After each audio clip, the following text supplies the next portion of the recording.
10,000 hours is a steep mountain to climb to become a master, especially when the task at hand puts a relentless demand on your body. There is nothing casual about this sport. It's all in, all effort, all focus. It takes a lot from you, but the reward is unmatched. Mastery of oneself, an acute understanding of your weaknesses with an explosive sense of your strengths. Being able to complete the climb to mastery requires the proper nutrition. This is why it's important to take in a potent blend of electrolytes that is in tune with your output and brings strength to your goals. This potent blend is only found in salt electrolytes. Salt targets your depleted electrolyte levels with a boost of hydration and health. It gives your body the baseline recovery it needs.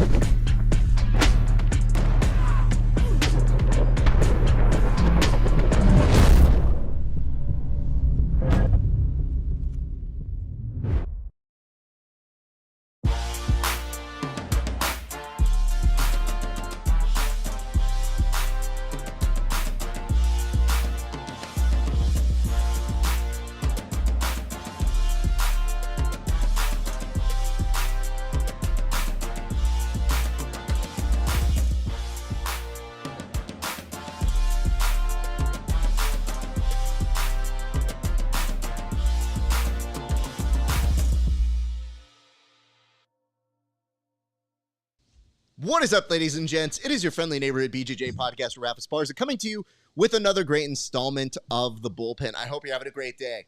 If you are not, prepare your ass. You're about to have a very good day with your pals here. I'm so stoked. I'm excited that you guys are joining us right now. If you have not given us a like, a subscribe, do those things right now because they do help us, believe it or not. They do make a difference. And speaking of making a difference, we need to zoom this back in on baby boy over here. Look at this. This is what happens when you go autofocus. I think I actually turned the camera slightly in the time I press go. All right, we'll fix that. Meanwhile, why don't we go ahead and say hello to our good friend, Tim Freeman. Tim, how are you doing, good sir? What up, what up? It's good to chat with you again, fresh off of Fight Pass Invitational 9. It's nice to see that our co-host has finally decided to show up to an actual taping of the show. I should say a live broadcast of the show. I think we got a lot of great stuff to talk about. It's good to be back, gentlemen. Very nice of you to plug our co-host who does return to the show. Welcome back, handsome Kevin Sherrill. Kevin, how are you doing, sir? Yeah, I like that blurb. I'm doing great. I like your opening as if you're not having a good day, prepare yourself. I like delivering "have a good day" as a threat. That's fantastic, right? I think anybody here who has ever experienced me knows that it's never just going to be I'd like this. It's a very pointed, I need this done. And if you are not having a good day, I need you to put it at the top of the agenda. We will make sure you will have a good day by the end of the day. So that's all. It's very business-like of me, Kevin. Yeah, I'm a fan. So it's Kevin, it's Gandalf-esque. Honestly, I don't know that I am Gandalf-esque as much as I am just old. That might be the one way that I am there. I'm both gray and white Gandalf, one might say. Kevin, you were gone, and we were worried for you here. Do you mind telling the people where you were? So where were you the past week or so? Yeah, most recently, Rio de Janeiro in Brazil. I was out there for BJJ Camp Rio with the LHM guys, and, trying not to die, doing my best, clinging to the side of a mountain, trying not to slide off it. I'm not going to tell you can't hang out with those boys, but they do have me consistently worried about you. Wait, hold on.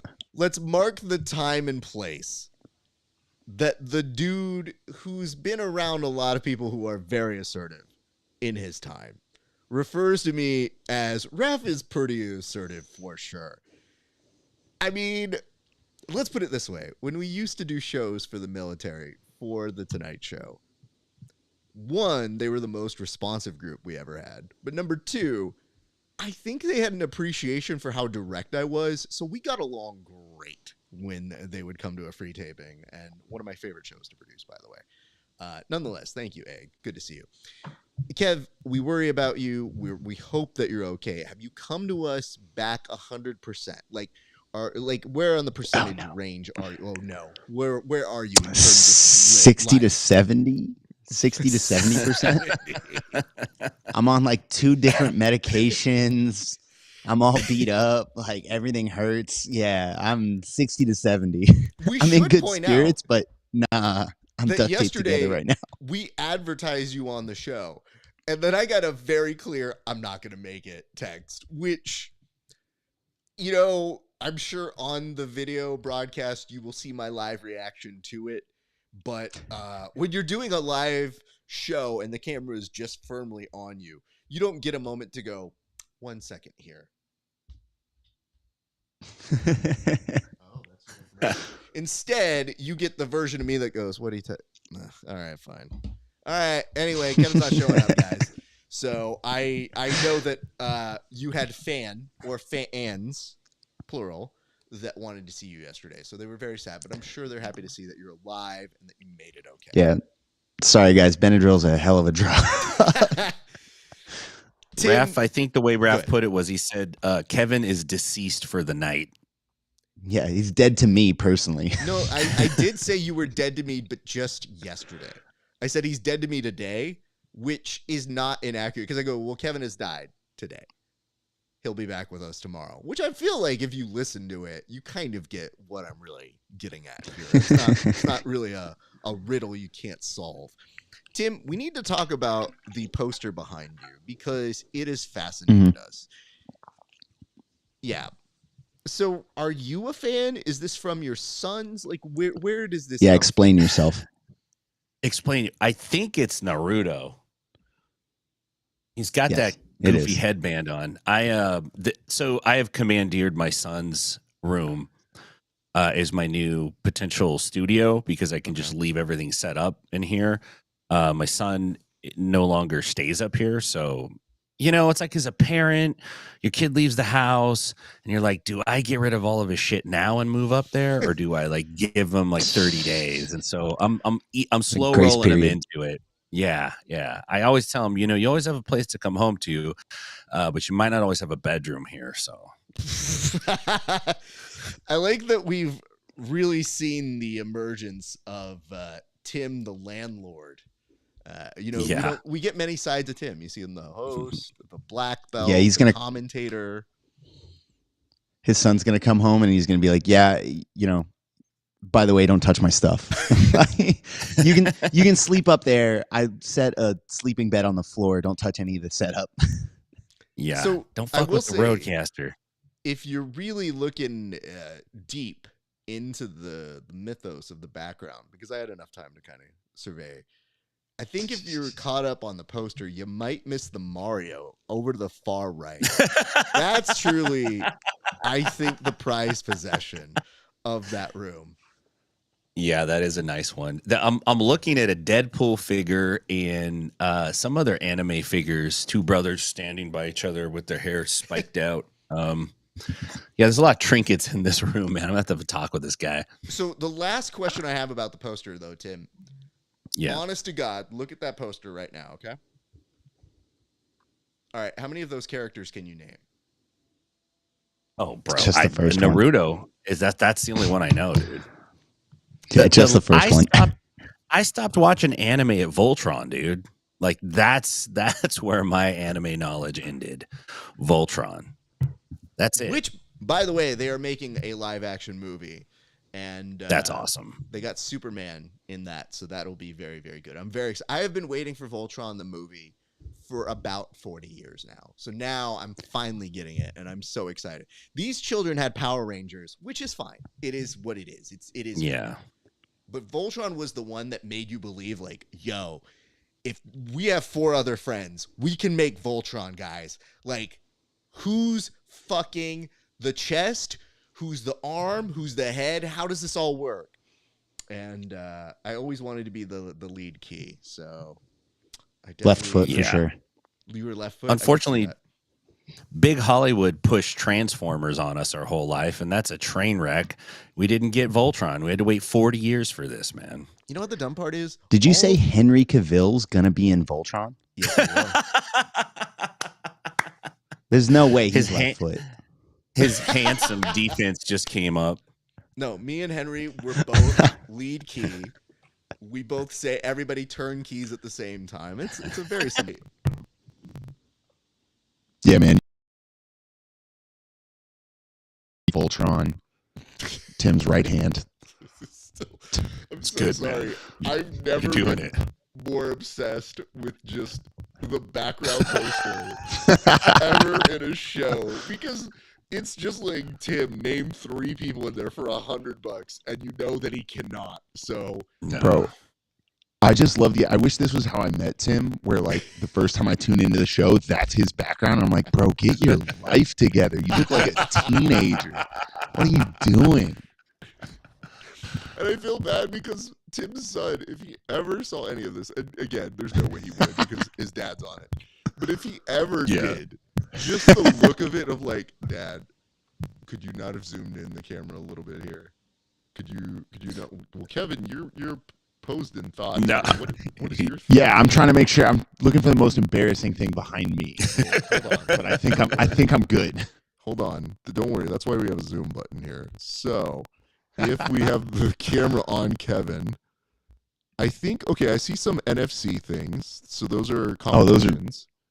Those are Reese's amateur male kickboxer of the year. What is amateur this fighter of the year, little some shit. samurai thing I'm looking at here? That's really expensive whiskey bottle. Is that real? Okay. Okay. Good Yeah, for it's- you.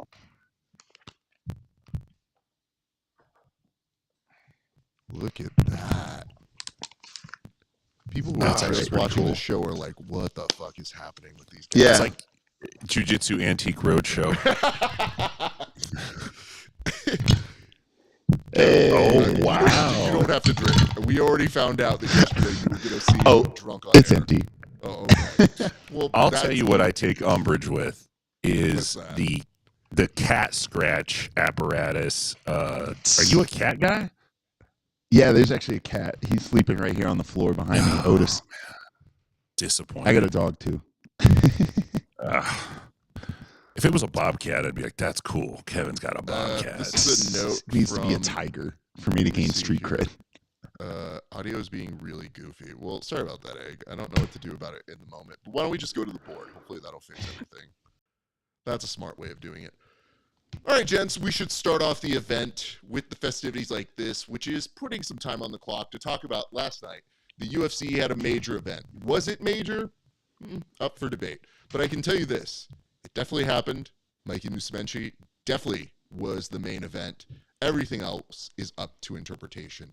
Gentlemen, I'll ask you for your thoughts on yesterday's Fight Pass Invitational. And today I'm actually going to start with Kevin because we'll find out if Kevin actually watched any part of it. So, Kevin, we start with you. Right. So I'm gonna have to put this through the filter of my Benadryl stupor. How I imagined it went was really, really cool. It was such a good production, really well put together. So far, all I've seen from Fight Pass Invitational is Mikey getting his knee popped in that shootout. I think it was 50-50. It might have been outside Ashi. Little shootout they got where Felipe Machado ripped on that thing. Other than that, man, it was so great. I slept so well through it. Fantastic job, guys. Way to show up. All right, let's go to let's say this. Tim showed up until the co-main event. And to show you our audience, like right as he's about to leave at the co-main event, Egg was in the comment section being like, "Are you quitting now?" to Tim. And I said, "Are you more mad that he's quitting now before the co-main and the main event? Or are you madder that Kevin didn't even show up? Because if you're madder at the dude who's just about to leave, I don't know which is worse in Egghead's interpretation here. But I will go now to Tim Freeman. Tim, oh, that's not Tim. That's me. Tim, that's definitely not Tim. You know what? Best Tim's ever looked. Here's first of all, rude. There he is again. I'm gonna switch the camera on here. Oh no. Most embarrassing thing behind me has to be the Christmas paper. The It's got to be the Christmas wrapping paper. Hold on. Yeah, Well, the now little let's wrapping stay on paper it. behind me. Oh, I do see that. Why didn't you put that away? That is away. That's away. Let's go to That's where it Tim. goes. Tim, you have 54 seconds to tell us your thoughts, sir. I thought it was a pretty good event overall. I really enjoyed watching Damian Anderson. He looked real good last night. Maggie Grandata looked really good too, man. She got the sub on Giovanni Carnero. I thought that was awesome. Canuto not being able to finish. Canuto not being able to finish Jason Nolf was an interesting match because Canuto was really upset at the end of the match. He was not happy with the result. I would have been relieved, but he was really disappointed, and he mentioned, like, I wasn't able to get the takedown. I think he wanted to get a takedown on Nolf, but it just didn't happen. And Nolf looked good. Obviously, he's got a long way to go, but you know he's going to get there. Ronaldo Jr. looked fantastic, man. I thought, he's a tough dude to beat. And Nick Mattia put up a good fight against him, but Ronaldo just kept hunting the chokes over and over and eventually went home with it. The final match was interesting, but because we had the sound down, I actually learned something from Kevin. I didn't know that Mikey's knee popped. We didn't catch that, and they didn't really mention it in the post-fight interview. So that's news to me. I thought Mikey looked good, but, man, they just signed him to a contract. He goes out. This is his, first event there. Of course he wants to get a submission. Of course he wants to show out. And Felipe Machado just frustrated the attempts to get it, and he was in some danger, but Mikey just couldn't finish it. Overall, I thought it was a great event. I think it's good for jiu-jitsu, and at the end, they announced like 6 events or 7 events for next year, so the UFC is really going to push jiu-jitsu, and I think that's going to help us in general. I think the most fascinating thing about their calendar that they pushed was that they just put a graphic that said months. So I couldn't tell if that was like a warning shot at everybody. It's like, we're calling these months, but we're not telling you when. Good luck figuring it out, dicks. Because I definitely was excited by that. And yes, Kevin, you did actually bring a good point. I will say this. Even though Kevin doesn't pay attention or do the research or do the stats, he occasionally will be online at the right time and place. Because I didn't. Like, him catching what I'm sure is the clip that the UFC put up or somebody put up. That because Mikey's legs have been rubber, and there were a number of throughout that match. So to see that as a result is, it makes logical sense. I just didn't necessarily see it happening. So where did you see that, Kev? It's outside Ashi. Where it happens, it's okay. Felipe Machado put it up, and you can see his knee. Felipe's on top, Mikey's in outside Ashi, and Felipe goes for that grippo rippo, where you spin back and you get that inside heel hook. Sorry, what did we call that? Oh, you don't? You don't speak Italian? The grippo rippo. You haven't seen. First of all, I don't speak Italian, but second of all, a grippo rippo. What is a grippo rippo do, Kevin? Sorry, yeah, I saw the Mario brother behind Tim, so now this is how I have to talk. Yeah, Johnny Grippo years ago, I want to say 2020, had a match with maybe Junie, don't fucking quote me on that, where he's standing passing over Junie and Junie has him in outside Ashi, splits his legs for a second, Johnny grips it and just goes like belly down, just rips it and sends it. Right. And yeah. So it's the grippo rippo. Is that counter footlock? So wait, did you call it that or did he call it that? Because that's the part maybe I'm confused about here. Johnny didn't. I definitely didn't come up with that. The internet did. And it's how I teach it now because it's one of my favorite counter leg locks. The grippo ripple. I like that. Like, we're it's a good in a time. Sport full of dumb names. There's stupid names for most of the shit that we do. And you, with the most serious version of your face, well, clearly, we all know the grippo. As we know, the grippo rippo. Good Lord. I'm not supposed to. Yeah, I hope Straight face. if Johnny ever sees this, because I don't know whether he likes or doesn't like the name. It was controversial when it happened, and I really don't know why. I'll be totally honest. It's a very common footlock position. You talked about it. It's not like the guy didn't see it coming, didn't know it was a possibility. But anyways, Felipe gets Mikey with it, and you can see his knee in the shot. You can see the knee like go. You know, And, now that you mentioned it, I remembered, and it looks like it's like a fall away shot that you're doing, where as you go back, you're not sure if it's going to be effective in finishing the match, but it's definitely going to leave them with a mark. So it is a declaration of war when I see somebody do that. Like, yo, please do not do that to my knee. And you're right. I've logically, hit it that makes sense. I've hit it a couple times in competition, and I've literally only ever called it. There we go. Bujikatami knows what's up. Yeah, I've hit it a couple times in competition, and I'm literally 2 times, and both times I popped the guy's knee with it, and neither time has the guy tapped. It's just such a fall away submission that, like. Let me just point this out here. So now it went from being kind of absurd to more absurd. I knew it. I knew you were. Kevin, I've literally only called it the Grippo and Rippo. Grippo and N, Rippo. like in out. The N is such a great addition. It's perfect. It's Grippo like, and Rippo. It's been around long enough that there's derivative names of the name now. Oh God. We've just been lost. We can't I even guess. agree I've on never the stupid heard this name we're terminology. giving it. Everybody has their own version of it. Gotta It's like keep an when in ear the to the South, we streets. actually call it the grip and rip. It's with 3 eyes, not So just grip the and rip Grippo. is something else. Grip and rip is something else. Don't get it twisted. Yeah, Now you you're gotta starting put to the cross O on the end of it. Yeah, nah. First of all, Yeah. okay, hold on.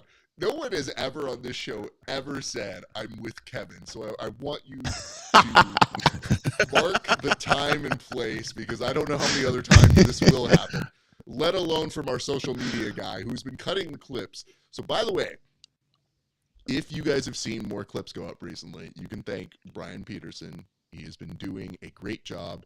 We appreciate him, except for the fact that he spells Brian the wrong way. With the Y. Oh no. It's the wrong way. Everybody knows that. And I went to write a note for him at Thanksgiving, and I was at a casino, and I literally was like, I have 5 minutes to do this. Thanks, Brian. And he goes, wow, that was really nice. You also didn't spell my name right. And I go, that's fair, especially in a post where I talk about us being OCD enough to double check our posts aggressively.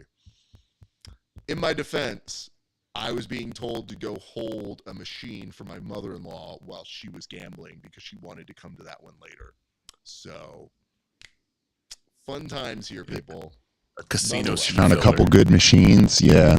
No. She does this thing where she tells me to reserve the machine for her because she doesn't want it now. She wants to go to it in like 5 minutes. So my job is to play defense for her. Yeah, and then naturally. start telling people like, no, you can't be here. And they're like, are you gambling? And I go, no. And then if I am like trying to hold it, I have to like pretend put in money. It's like, you're faux gambling. I'm faux gambling. Like, I don't want to do any of that shit. But yes, so that's what happens. You can't just pretend like you're doing your walk up ritual. You know how like batters get, 2.5 hours to do their little ritual before they got to step up to the plate. You can't just do your walk up ritual for like 10 minutes. I mean, she has definitely given me instructions. Like, she thinks that she has been in more casinos than I have. Maybe now she has. But in the crux of my life, I have been in a lot of casinos, and I have underage gambled a lot. And having her explain to me how a casino works is perhaps my favorite pastime. But nothing is better than when she's telling me, like, you need to be right behind this woman so that she knows when she gets up, that chair is yours. And I was like, I don't think you understand how creepy this looks if you're in and there's a woman who's just seeing this brown dude behind her in Illinois, by the way, where there's not a ton of me at the moment. Just like in a hoodie like this, like, you done? You done? Can I follow you somewhere? So I go, no, I'm not going to do that, Sue. I'll wait for her in a respectable amount of time. I feel like that's like tailgating in a casino. I feel like I'd sit longer. Yeah, it's not a parking spot.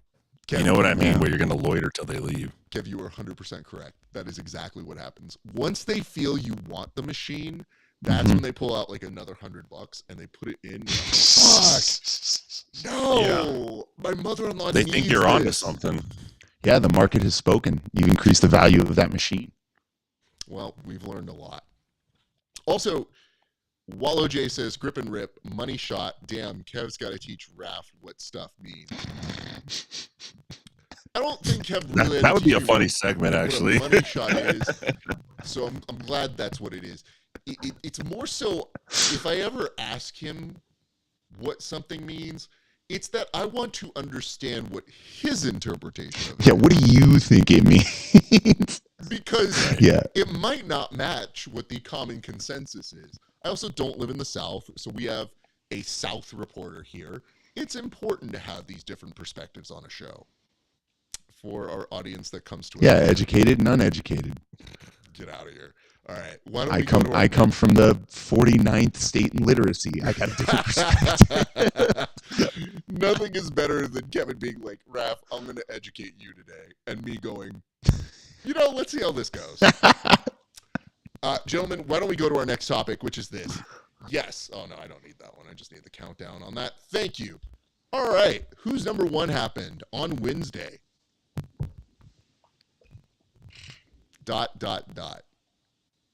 That's all the teleprompter says here. It doesn't have any words. I don't know how I feel about this one because I wanted to like it. And then there were just two dudes forehead wrestling with not a single shot. And I thought to myself, who are these guys? Me? Come on.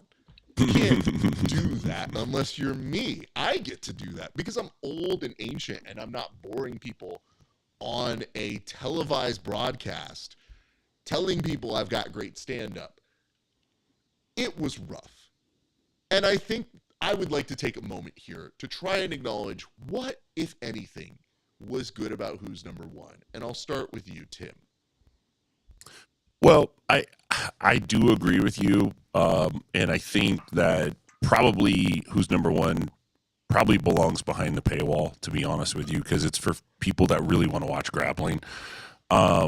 But there were some good matches. Daniel Sattler had a really good match against Faburi, and he actually picked up the loss on that, but it was a great match. There was a lot of action, a lot of back and forth. Helena Carver looked really good against Bernales. She won a decision, but there was a lot of activity in the match. There was a lot of grappling that was taking place. Outside of that, Felipe Pena looked fantastic against Declan Moody. He got the sub with a guillotine there, and it was pretty tight. Like, it was a pretty quick tap once he locked it in. The rest of the matches were okay. I just think from like an entertainment standpoint, there's some room for improvement there. But overall, jiu-jitsu's on television. I get to sit down on my soft couch, turn the fireplace on, and watch it. So I'm happy in terms of how that works. And I think, they announced more cards. I think they're going to obviously put on decent shows, and it's good for the athletes. I'm happy for the athletes that they have a place to perform. It just shows that there is some room for the production and for the actual matches and the athletes to come in with a mindset to entertain and not just pick up a W. Thank you for that. We'll now go to you, Kevin. What were your thoughts on the who's number one? Any good thoughts? Shit, you really cut me off with that good thoughts thing. I got negative thoughts. It's not even like at the athletes or anything. I really feel like WNO needs to figure out how to give people this platform to be exciting, because the format of the matches is so long and it's decision based. So it's all kind of wibbly wobbly, who knows, whatever. It's such a slow burn style of match that I don't think it's built well for spectators. And not to say you can't have some barn burners, they have in the past, but that's not what the rule set pushes you towards. You can't empty the tank and be super aggressive because it's a long match, and it doesn't really matter if you win the first 80% of the match. If you get your ass whooped for the last 20%, they're going to win the decision. I really feel like they got to reinvestigate. They put on such a good show, production-wise. They get really good athletes. They have everything they need. They just need to figure out how to give these guys a rule set where they can open up without fear of shooting themselves in the foot. Okay, what do we do about that? Because I think I agree with you. I'm just trying to figure out how to make it more exciting. And maybe this is just something on the commentary side that I struggle with. But I think when I'm commentating events, I really try not to say, wow, that was exciting, when it was not. Or, wow, what an incredible night we've had here, when it has not been. I felt like there were some slight highlights or some kind of cool moments. But I do wonder about this 10, 15-minute format for particular athletes. And it's weird because, Kevin, this is the part I struggle with. How do you tell someone, Kev, you're a 10-minute athlete. You are not a 15-minute athlete. Like, where do we come into this? Is it just for the co-main and main event that it's 15 minutes? Because even still, when they were putting him at, I want to say like 8 or 9 minutes, I was looking at it and thinking, like, this is a little too long, right? Like, Yeah. this is going on because we're probably going to get overtime. You can see the pace drop off in, like, instead of 6-minute matches for like ADCC, when you go to like a 10-minute match for EBI rules, also it's sub only, but you see the pace change. Even just looking at ADCC, when they go from 6 minutes to 10 minutes to 20 minutes, whatever, you can see the pace drop off. If you want excitement, you need like short rounds. You need short matches where they're incentivized to kind of throw it all. But I do agree with the commentary thing. There was a very, I cannot remember the match. I just remember the commentary back a few years ago, I want to say 2022, where they were talking about like, oh, this is great wrestling. They're like stalemating because this is great wrestling. And Kendall Rusing was the only commentary person who said, well, no, it's not. Nobody's really taking a risk. And they're like, well, she like called them out about like, there was somebody like tapping a knee. And it's like, she's like, that's not a real shot. They're not actually attempting a takedown. And like, as a commentary person, I don't like hearing commentary guys like, or as an athlete, I don't like hearing commentary guys go in, but honesty is there too. Don't lie about like, don't look spectators in the face. We're not dumb. Like, don't look your spectators in the face and say, this is exciting. Remember, this is exciting. That's what I want you to walk away with. Like, be real. Like, hey, we're looking at a lot of forehead wrestling here. Somebody needs to open up. See, maybe a get down rule, man. If you ever hear me on the call, you will know that when I think something is not exciting, but it's getting aggressively not exciting, I will try to build the story a different way, which will be like, he's overcoming so much right now. Wow, look at him overcoming that injury. Yup. Good job, you, sir. So I try to find ways to do it, and I'm amicable to the building and the wanting to keep people excited. But I'm also incredibly hard on those when I see it being a struggle of a match. Yeah, I think it's fair to like point it out to spectators of like, hey guys, like the reason these two are forehead wrestling is because neither of them, maybe one of them has a nasty guillotine and the other one 0% can afford to be on bottom. Yeah. Like you're in a match where like that happens all the time in jiu-jitsu where it's like you're in a match where the person who ends up on bottom is going to lose. So like you're going to see and both guys are counter offense wrestlers or whatever. So you're going to see a lot of investment and a slower pace matchup. So I think explaining to spectators like, yeah, there's a lot of risk inherent here. When we see somebody open up, it will be a high stakes endeavor. And that way you can build a little bit of drama and tension. If we're not changing the rule set, I think you have to have commentators that can speak to things like that. You just can't also do it like 9 matches in a row. Just saying, right. It is a tough gig, I will tell you that. But just in terms of my own preference of, wow, that was exciting, I will start counting that now. Why don't we go to our next topic, which is that of Gordon Ryan, who made the announcement-ish after Who's Number One in response to a post or a video clip where he was getting called out, he seemed to be alleging the fact that he's not going to be at the next ADCC. So because it's just an Instagram post that really was turned into an article that didn't say much more than a sentence, I guess that leads us to speculate wildly as to why that might be. So I'll start with both of you guys, and why don't we go ahead and give you, Tim Freeman, the first crack. Why do you think Gordon may not be at ADCC, ? Yes, no, maybe. I don't know. Can you repeat the question? I don't know, man. I think that Gordon just says stuff sometimes. He might have a sense that he's already accomplished whatever it is he wanted to accomplish with ADCC, and there's not much left for him there. And in a way, I can kind of buy into that argument. He's been pretty stellar in his last few ADCC appearances. I think it begs the question of, if you're not going to do ADCC, then what are you going to do? I don't see a world where Gordon goes to CJI, maybe, but I just don't see that. It would be quite humorous if he went in there and won the money, though. Like, that would be funny. I think probably he's looking at the UFC as another promotion to sign with for grappling, and I think that's a smart move. If you're looking to make serious money, then you want to go to a promotion that has a serious money machine, and the UFC is just that.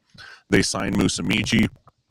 I think it makes sense if they basically signed Musumeci's nemesis, who was Gordon Ryan, and they were chirping in the press leading up to it. They're both kind of talking smack about each other, so I think that makes sense. Like, build that in, get him signed there, and he's got to go professional.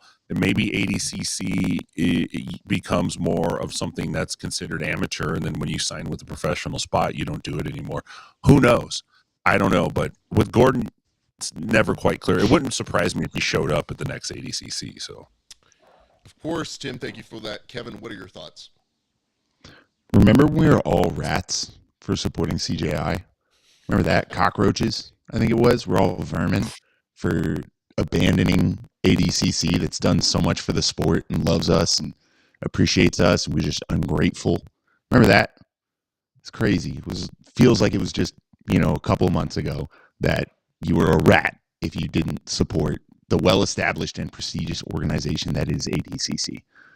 So I don't know where Gordon's going. I think it's already hilarious that that's in the rearview mirror. He's moved on. I don't even know that he is going, right? Like, how many times have we heard Gordon say he's retired or he's not going back to ADCC? So it's one of those I'll believe it when I see it type things. But yeah, I think it's a weird look to call everybody vermin for going to a different promotion, spectators for going and watching a different promotion, and be like, oh, so I don't really fuck with this one either. I'm out. Steven Eakin, that's just how I sound. No, I get there's a weirdness I can't figure out that's happening. I'll come back to this note here in a second. While I see your thing, I don't think that's you, Kev. I think it's legitimately just the way it's being broadcast. Because in my ears, you sound normal, which is bad, but like a normal kind of bad.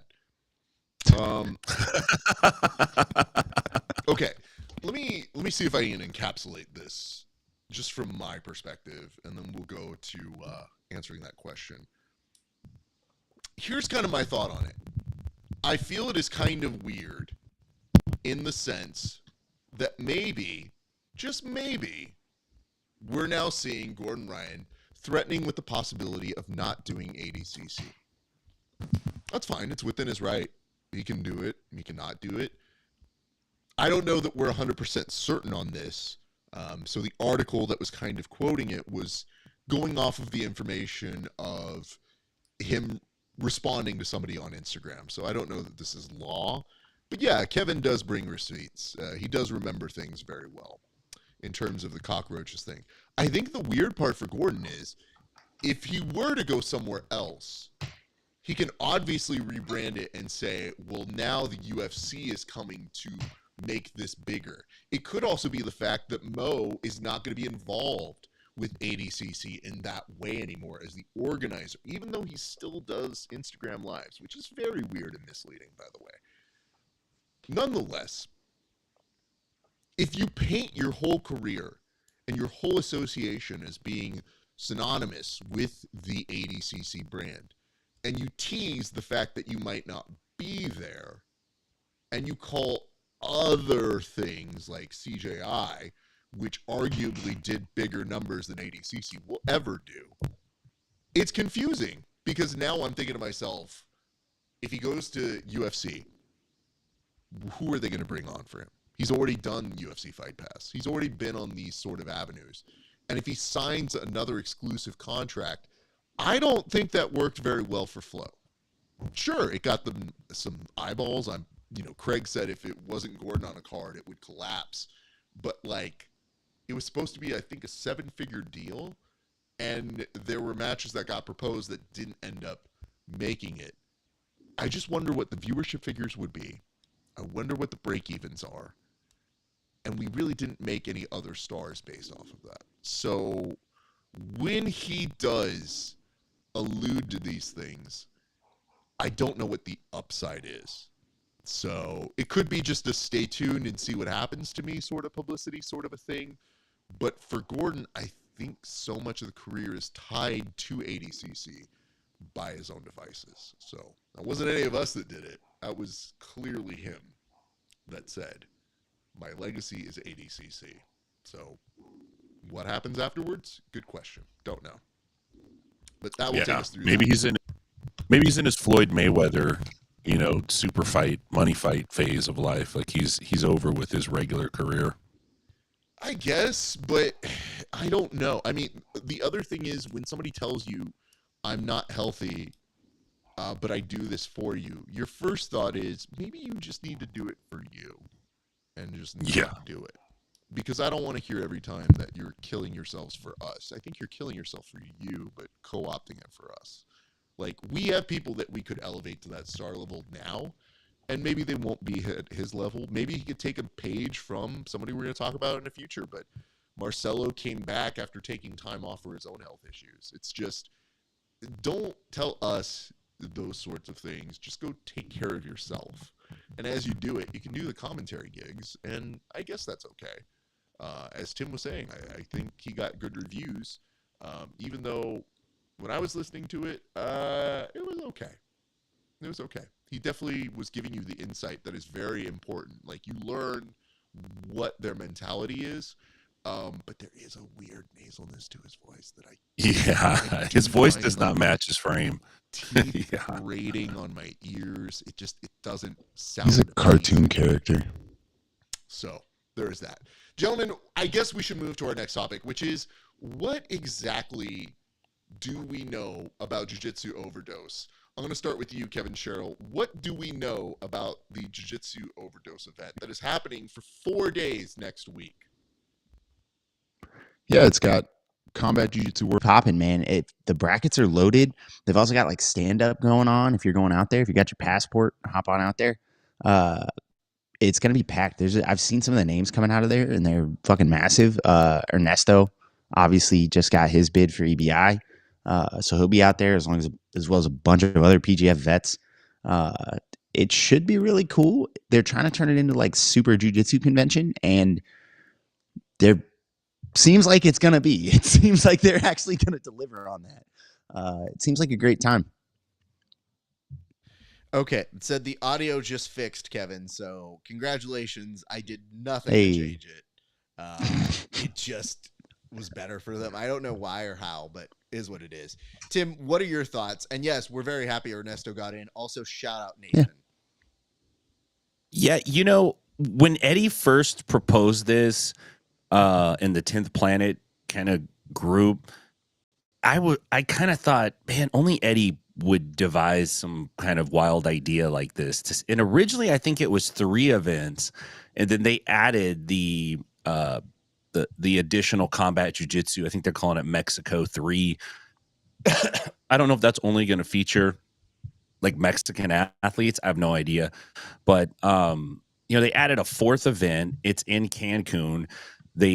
The way it's being sold is your ticket basically gets you access to your room, and it's all inclusive. Obviously, you got to figure out how you're going to get there.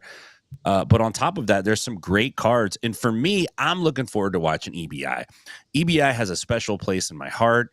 It's the only promotion that actually made it through the 2010s and into, the present day. And it's still a pretty damn good format. Yeah, there's some guys that game the system, but overall they're pretty entertaining matches. And so I'm really looking forward to that. I like combat jiu-jitsu. I think Medusa's dope. And there's some great names on the card. So overall, I think it's going to be a great win for jiu-jitsu. And on top of the comedy shows and the additional stuff, they're having seminars too. They have Jean-Jacques out. Eddie's going to be out there. They have a bunch of big names that are going to put seminars on while they're out there. So if you're a jiu-jitsu fan, that is definitely a fun way to spend a grappling vacation. Not only do you get to watch it and consume it, but you also get to train and practice, and you're in Cancun. So pretty wild weekend. I hope it's a smashing success. I really do. I think we need more stuff like this. So I'm stoked, man. That's going to be 4 days of jiu-jitsu, which is awesome. As per Egg, Eddie said it was based off his experience at the PGF. So yeah, that makes sense. I think that does make sense. And then the other note I have here is it's the Mexican athlete's way to qualify for the following events, I think. So look at that, you Mexicans. That's how you get on there. Yeah. So hopefully we will see more of you because I do think it is a lucrative. You have to come to combat jiu-jitsu the legal way. Hey, listen, bro. I don't know if you've learned, but that's pretty much the new qualification process to become an American citizen. So, combat jiu-jitsu, trial by combat. You're gonna be like, hey, listen, do you want to come to the United States? Legal process isn't good, but slap your way, you get a one-way ticket. Here's your green card. By the way, you know how how polite people would be to immigrants if the only way to get into the U.S. was trial by combat. Yeah. Years ago, one of the best speeches I ever gave that I used to compete with, I will tell you, it was based off of like a show that did Fear Factor, but for a green card. And I think it was Gonna Let Her Green or something to that effect. And like, it was such a ridiculous Fear Factor. You eat entrails. It was very, very dumb. But I did essentially a speech talking about it, and every time I would open my mouth about it, like somebody's jaw would drop, and I'd go, "It's a real show. Stay with me. I'm not even done. This is a longer speech than you think." Fear Factor for a green card is quite the elevator pitch. You know what? And it apparently did pretty well in the ratings, but I think it was aired in Mexico, which I think is like an even weirder salt on the wound sort of a thing. So anyway, I'm going to reboot that now because I feel the climate's right for it and I'll make money off of it. So that's for me to make money. Anyway, why don't we go to our next topic here? We wish our friends over at the Jiu-Jitsu Overdose well. It's going to be 4 epic days of competition and super stoked about this. And speaking of which, Tim, you put this on the board and I'm going to have to go to you first on it. But tell us about this UFC 310 update, because there's a few things that I guess have kind of made their way into the news front. Yeah, I was checking out the UFC 310 card. It's their last pay-per-view of the year. And traditionally that's like a major pay-per-view, kind of like a Super Bowl-esque kind of a vibe. I think the UFC pretty much put their nut into Noche, and that was pretty much their marquee event for the year. And at first pass, I'm like, it's a good card. It's not a bad card, but it didn't feel like that prime kind of a card. And I was just reading about, how the card was shaken out. And one of the things that I came across that I thought was really interesting is that Cesar Gracie, who is Nick Diaz's coach, let's just say, for lack of a better word, was in the press, and he said that he thinks that Ronda Rousey may have something to do with the spiral or the start of the spiral of Nick Diaz, in that, and I know this to be a fact, Nick never drank alcohol. Yes, he smoked lots of marijuana, and that was pretty much his only only vice at that time, no other drugs. No, I mean, he was a pretty healthy dude in general. And Caesar alludes to the fact that when Ronda came up to the Central Valley, which she did for a while when she first started fighting, that Nick started hanging out with her and basically kind of started falling down that party path and ended up, in not a great place now. I thought that was interesting. Caesar's pretty smart about what he doesn't say and what he does say when he's given an interview in an article. So it just kind of stuck out to me. I hadn't heard that. The other thing that was interesting is Crone Gracie is talking about he's going to be on the card as well. He's fighting Bryce Mitchell, which is not an easy fight. And we've heard this before, but Crone reiterated that some members of his family basically forbid him from striking in his last UFC appearance and wanted him to only grapple, and that he's changing that approach dramatically. He said he looked back at his fights in Japan and he took a more well-rounded approach and was more successful, and that's what we should be expecting to see out of him. I always like watching Crone fight, whether it's jiu-jitsu, MMA, whatever he's doing. I just have an interest in watching him. Obviously, he's super talented in jiu-jitsu. And then our one and only Kevin, his boy Cody Durden, is going to be fighting again against Joshua Van. And I was a little miffed because Cody is the underdog in this fight. And I don't know why. I think Cody is super duper hard to finish. And, Joshua Van doesn't have a big name right now, and it doesn't really make sense. So if you're looking to gamble, you might be able to make some money on that. And then lastly, sorry to eat up all the time, but Clay Guida is going to have his 60th MMA fight tomorrow night. And I think, at a certain point, Dana should retire him. And after he wins his fight, they should just bring a wheelchair out, put him in it, wheel him out, and just tell him, like, dude, you're retired. You're no longer the UFC carpenter. You can be a real carpenter, but you can't be a carpenter in here anymore. I'm looking forward to seeing Clay fight, but it just struck me like, damn, this is going to be his 60th fight. That is a ridiculous amount of miles to put on your body. This guy is like the station wagon of UFC fighters. He can just keep going and going. So good event. That's what I got, Raph. Thank you for that. An extensive look at it all. I mean, Kevin, do you have any response to that in terms of Cody? Because I felt like that was such a wild circumstance we saw him the last time. Now to see him back out there and to be that big of an underdog. What are your thoughts? Yeah. Joshua Van called Cody out in the aftermath of his last win. He said, I want to fight that Cody guy. And Cody said, bet. If you know anything about Cody, he's pretty much always game. Originally, I was going to go out there and corner with him, but I spent like 5 days in Atlanta for the last month. So I didn't really get to be much of a part of his camp. Oh, shit, you can see my cat running around.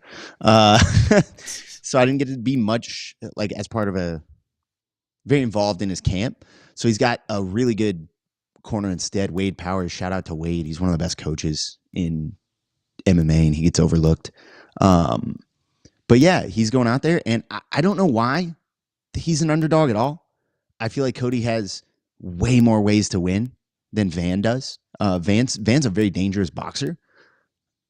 But other than that, it's not like Cody can't box. He just like had that fight a second ago where he boxed is another dangerous boxer. Like, this is nothing new. I don't know. But yeah, if you're looking to make some money, I'd say put the money on the underdog, Cody Durden. Be nice for him to pick up another, extend the win streak, and start calling some people out. Thank you for that. Gentlemen, we're going to move to one of our last major topics before we get to the fight, which is a pretty simple one here. It's Marcelo. Guess what, guys? They gave him a match, and it's not one that we should hate. In fact, I kind of like this match, especially when you consider the other alternates that could have been. It does look like Marcelo has a game opponent, and for this one, I'm going to ask you, Kevin, do you know who his opponent is? Yeah, it's Imanari. Yeah, that's going to be awesome. I really like that matchup. We were really concerned that they were going to feed one of the greatest of all time to somebody, a la Tyson and Jake Paul, and I really liked that they didn't. They grabbed two guys who are legends in the sport, and we're going to get to see how some very different styles match up against each other in some old guy jiu-jitsu. perfectly respectful old guy jiu-jitsu. See him get out there. I'm really pumped for that. Imanari's terrifying. Marcelo Garcia is one of the greatest of all time. It's fantastic. Did you just call that respectable old guy jiu-jitsu? Respectfully, Yeah, I wanted to be clear. Like old guy jiu-jitsu normally sounds like I'm like mocking them, Sure. but Yeah. no, it's like they're just two old greats that are gonna go at it. It reminds me of like Tyson versus Jones. Roy Jones. Yeah. That exhibition where we got to see like a clash of styles that would have been incredible to see in their primes, but it just never really worked out. And you still got to see how those styles run up against each other, with like the exception of Snoop Dogg hollering from the commentary booth. If you turned off the audio, it was a phenomenal exhibition of two really skilled guys, and I think we're going to see a lot of that here.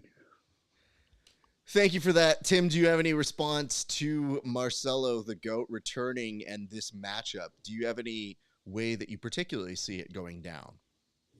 Yeah, Marcelo hasn't competed since 2011, which is a long time in the grappling game. And he dealt with cancer.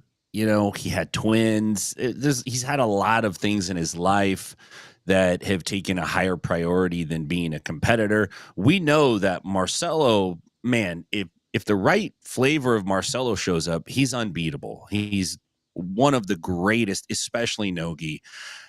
I think that this fight's going to be much more competitive and probably more entertaining because of that than, say, Tyson and Roy Jones. And here's why. When Tyson and Jones fought, which I love that fight, that was a great fight, they were both like well past their fighting days. I know Roy Jones has fought for a long time. I feel like Marcelo and Imanari they could still wreck most of the guys in the room. And the nice thing about grappling is that we don't have to worry about them pulling punches. There's not going to be any kind of consideration like, well, Tyson couldn't actually hit Roy Jones in the face. They had like a little gentleman's agreement. We're not going to see anything like that. These guys are going to get after it. I heard word is that Marcelo's wrecking people in the gym, and we hear that a lot, but that's easy for me to believe because you could go to MarceloGarciaJiu-Jitsu.com and you could subscribe and you could watch him wrecking people. Like there's a who's who of athletes that have been in that gym, and you see Marcelo make guys just look like they're new to jiu-jitsu, and that's no cap on them. But man, Marcelo's great, so I'm stoked to see it. I think it's a great fight for Marcelo, and I hope that he continues to do this. I know they're calling it like the legends matchup, which is pretty cool, but Marcelo's the guy we need in jiu-jitsu. And I don't think he wants to be that guy. I think he wants to be just a regular, quiet dude. He's the guy we need. I know we're pushing Mikey and I know we're pushing Gordon, but Marcelo's the one. He's the one that we need right now. So I'm stoked to see him back. I mean, Marcelo is a much easier person to get behind. Let's just put it that way. Like, yeah, it's an inspiring story. And even without the cancer, he was somebody who encapsulated an entire generation worth of people wanting to get involved in jiu-jitsu. And it's why it's so funny to watch Gordon dance around the like, well, Marcelo did this, I did this conversation, because he grew up with that too. It's just when you become your own advocate and you're trying to put yourself over the other legends, you're like, well, them, but also me, but more me. And you go, nah, dude, you grew up in a similar era of us all respecting this guy. So for him to come back, everybody wants eyeballs on this, and it doesn't feel as disadvantageous as a Paul and a Mike Tyson. They found a good matchup here. I think we can rally behind this one, so I would like to support this one if possible. So we shall see how it plays up in the near future. Gentlemen, we are now getting to the point where we watch a fight. Tim, I'm going to ask you before I put this up here, what do I need to know about this fight, sir? Well, this is not a long one, but it's a good one. There's a real nice ending that I really enjoyed. And if you watch this and you were just going to size these guys up by sight, like, okay, do I want to fight this guy or that guy? You would probably pick a shirtless dude and you'd be like, I don't want to fight that dude. He looks rough. He looks dangerous. He looks weird.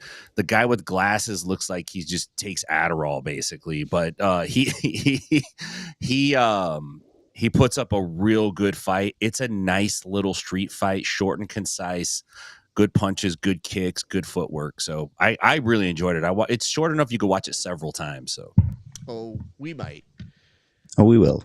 Let's see what happens here. Tim, you take first stab at walking us through this action, sir. So they square up, Marcus of Queensberry style rules, and you can see tall guy. He's measuring distance. He starts getting some head movement in. Dodges off that kick, and then he starts throwing hands and a nice spinning back kick against the car. Right here, shirtless guy's like, I don't want anymore. And here's my favorite part. I'm not going to kick you. Fuck it, I am going to kick you. And then he takes the walk around the car, a full lap. He does a full lap, and then he posts up on the lamppost. He's like, damn, he kicked me hard. So, hold on. We're going to come back to this in a second. Kevin, you get the next stab at it, but I would like to point out, this is a special kind of fight because, as you mentioned, the profiling is one thing. You kind of get a sense what's going to happen after the first or second hit, but the payoff is exquisite on this one. Like, in terms of just how someone can get hit, up on the topper tier of this. Kevin, would you like to take your stab at it now, sir? Yeah, I love this man's style. Let me take a stab at this. This little blend of, finesse and absolute spaz. I love it. Straight. Oh man, he does have that old school pugilist style, elbows out. He's ready to bang. Our shirtless guy. Oh man, here comes the flurry. Straight shots. Man, this is Wonderboy Thompson. This is Wonderboy Thompson for sure. Yeah, it is. God, the flurries, the wall work. He squares his feet up. I love that he loses track of him for a second, and you're right. He lines up and he goes, nah, we're good. The shirtless guy is calling for a referee that doesn't exist. He throws his hands up like he's playing paintball to say, I'm out. Stop shooting. And he just gives him one for the road. Oh, I love it. It's miraculous. Let me just do my little interpretation here as we go. Okay, before we start, all right, the stance should be clue number one, right? Anytime somebody is lunged on one knee forward with both hands up like they're Bobby Hill from King of the Hill, and they're not screaming, "You don't know me, that's not my purse," that sort of stuff. That's kind of the stuff that maybe should give you some pause. But speaking of giving you some pause, tall, slender man here, who actually looks like the writing partner, Stephen Merchant of one Ricky Gervais, if you guys know him. So that dude is pretty calm and collected here. Shirtless dude is maybe now figuring in, my reach isn't going to do much for me here.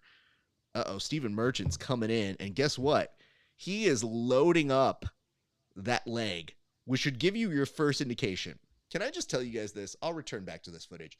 But if you ever have somebody kick you in a fight, take a moment to figure out your life. Most people are not going to kick you in a street fight. And if they do, perhaps they might know what they're doing. So if you ever get in a street fight and that guy starts lining up and doing the bounce, this guy didn't do it. But I've seen videos where the dude starts doing the little Thai bounce or the karate bounce, whatever you want to call it. That dude either has no fucking clue what he's doing or every idea what he's doing. And you got to ask yourself whether you're ready to gamble, son. You ready to? Yeah. Because when I saw him load up here and I go, oh, okay, well, at the very least, he knows where to shift the leg. He doesn't connect with this full force here, but you get the sense he's been working on his kicks, and really this is his opportunity. Like, this is the right time and opportunity meetup. So now when he's switching stances, and all of a sudden you've got Jean-Claude Van Damme showing up here. Dude, nobody invited you to the cookout today, but yet, whoop, wham. Boom. Okay. And even I'm showing this clip to everybody at the bar. I want to point this out to you guys. So when he doesn't even get the worst of it here. He just kind of gets brushed back. The posture he has on this is the recognition of, I fucked up. Like that body language here is like, oh no, this is going to go way worse before it gets any better. And these are not wonderfully great shots, but they get the job done. This is the ow, ow, ow. I don't want to. But this is the stuff of spiked dreams, my friend. This is a great picture. What is right with the human instinct to turn your back while you're getting fucked up? I don't know. What is with that? It's just He looks We like all he's in we a- all we all do it. It's such a bad idea. This looks like a He's like, a "Oh, I'm poor getting fucked up." poster for So- Kick a Nazi Sorry. video game. I guess the weird part of this to me is you got one dude who looks like Tim described, and the dude who's gonna cause the pain here, looking like he's about to do a power walk competition. But oh no, he's not power walking. He's leaving a parting gift, which reverberates. Now, this is where I would tell you guys, if you are deciding to go the not wearing shirt option, this is where when they hit you and they do kick you, the rolls of the fat are very unfortunate. So this is where maybe you don't want to take off the shirt. Just in case you're thinking about it, just know that if you lose the fight and you're not wearing a shirt, you don't always end up the best here. But this dude, the lap around, this is perhaps I need the moment a when the whole John car Williams between me music- and that guy. The He tried John to walk Williams it off. music in a Spielberg film would be played that would let you know it's a very sad scene. And I think the posture here is the one that does me in. Because the posture at the end, the post up, is the like, you guys heard any good stories lately? You guys got any good jokes? I'll You wait guys for all the good? bus. So anyway. All right, gentlemen, I think that will conclude today's events. I do have one event or one little comment here that I did want to get everybody's response to before we start to sign off. Wallow did ask a little bit earlier, thoughts on the UFC grappling exclusive contracts. I'll open it up just really quickly to see if either of you have a major take on it, but I'll start with you, Kevin. Do you have any thoughts on an exclusive contract from the UFC? Anytime exclusive is in a contract, it gets really uncomfortable for me because you're giving away all your negotiating bargaining power. You're giving away your ability to ply your wares on the free market. And in fighting, we know that like if fighting's a rough business, every promotion, every promoter you're ever going to deal with, you come second to their bottom line. That's the reality. It's a business. And I think signing an exclusive UFC contract is going to be like, I wouldn't turn it down. I don't see many jiu-jitsu guys turning it down. I think it's going to be bad for the sport, to be real. I think cross promotions is one of the healthiest things we have going on right now. Is like if a promotion starts doing poorly, you just walk. You're just like, oh, I don't actually like doing business with. They're not a promotion, but the IBJJF, right? Because they're assholes and they treat me bad, so I'm not going back. Gordon's walking from ADCC for whatever fucking reason. What Craig did with CJI, I think signing that exclusive contract gives away your negotiating power in a way that I don't love. That said, I also understand when people sign them because I too exist in a world where we have bills to pay. And if the UFC is willing to pay you a significant chunk of change compared to the non-significant chunk of change you make elsewhere, unless you're looking at CJI as a real possibility, you're going to make $1 million. Unless there's a CJI clause in that contract, I think most people are going to say yes. I think it's bad for us, but fighters always do shit that's bad for us. Tim, your thoughts? I think it's yes, man. I think, and I agree. I understand what you're saying about negotiation power, but at the same time, most of these guys are freaking broke. They don't have steady income. They make terrible decisions with their money and with their life. And if someone throws a contract in front of them and says, we'll give you 3 fights for this much money, for most of these guys, it's probably a great idea. And if they're good enough that they feel like, man, I really want to go put my wares on the free market and see what's up, then I would say they're winning. That's a good problem to have for many of these dudes. I don't know how it impacts the sport overall. And it's been a sticking point since Metamoris and Halleck Gracie and all that stuff. But from an organization standpoint, it makes sense that they want to lock these guys in. They don't want them showing up somewhere else. They want them to be able to fight when they want them to fight. So I get that. I think for now, it's kind of cool that someone's even offering a contract for these dudes to fight. A bird in the hand is better than two in the bush most of the time for these guys. I brought the bush back, guys, most of the time for these guys. So I'm for it. I say do it. Put your name on that contract and fucking make some money. Here's my response. What's on the contract? Maybe it's not bad. Maybe the money is better than you're going to find at other places. But it did give me a little bit of pause for Craig to say anybody who's doing 2 to show, 5 to sub did give me a little bit of, that's not the contract, right? Like, you're just joking. Yeah. That's just a theoretical. Yeah. But if you're not Mikey, that could be the contract. So I guess Could be. it is a big question mark that we will find. But the weird part about it is, and this gets to the crux of the question, I don't think we're going to know what people are making. I think people are going to be very afraid. They're going to be very tight-lipped because that has been the way it has worked in the UFC. And when those figures start coming out, you'll get people who ultimately defend it and people who are like, yo, I don't make any money. And you'll start trying to do a little bit of the math on the inside.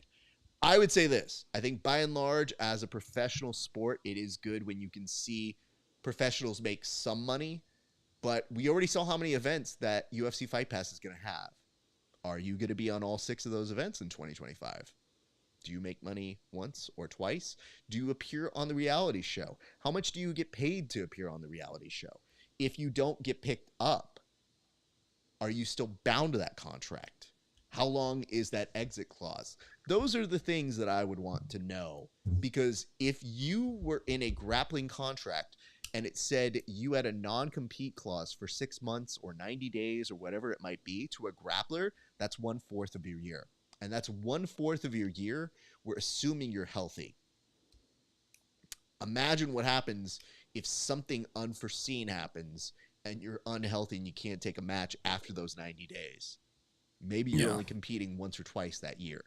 And that is your biggest way of making money. So I think read the contracts. Have a lawyer friend with you at this point. If you're a jiu-jitsu gym and you're a lawyer, this is your time to do some pro bono work because, good Lord, we need some help in this sport. So I'm just saying, you make enough money, help these dumb grapplers, make some sort of deal. Make a deal with the grapplers and that they'll up your heel hook game or something to that effect, and you'll help them read contracts that you know they can't read. And don't assume they can, because they probably cannot. Nonetheless, gentlemen, I think that's going to do it for us here today. I'd love to give you the opportunities to brand your stuff. Kevin, where can the people find you, sir? Yeah, at Kevin Grapples on Instagram or American Top Team Lima if you want to come and train and hang out and spar and do all that fun stuff, or Superfly in Atlanta. Beautiful. Thank you very much for that. Tim, where can the people find you, sir? The people can find me on all the social media platforms, Inside BJJ, also InsideBJJ.com. If you're in Nashville, come see me at 10th Planet Nashville. And if you're out in the 209, stop by my other school, 10th Planet Stockton. It's great to be back, fellas. Great show. Hope you guys have a fantastic weekend. Likewise, I thank you, gentlemen. I'm going to close this up. I will talk to you guys in a bit, but thanks you guys so much for watching. It has been a great day for grappling. I appreciate you guys. We will see you back very soon. Do me a solid, like, comment, and subscribe if you have not done that already. What are you waiting for? We're at the end of the show. I told you we're going to have a better day. You do, because you watched it. I know that now. And check out for new interviews coming up from the Grappling Hour. And go check me out on Patreon, patreon.com/Grappling Hour. $5 a month. That's it. Give me some more people. Then for $10, you can see extra bonus content not available anywhere else. But for right now, guys, on behalf of all of us here at the Bullpen, my name is RAF ESPARZA. It's been a great day for grappling. We'll see you back on the mats.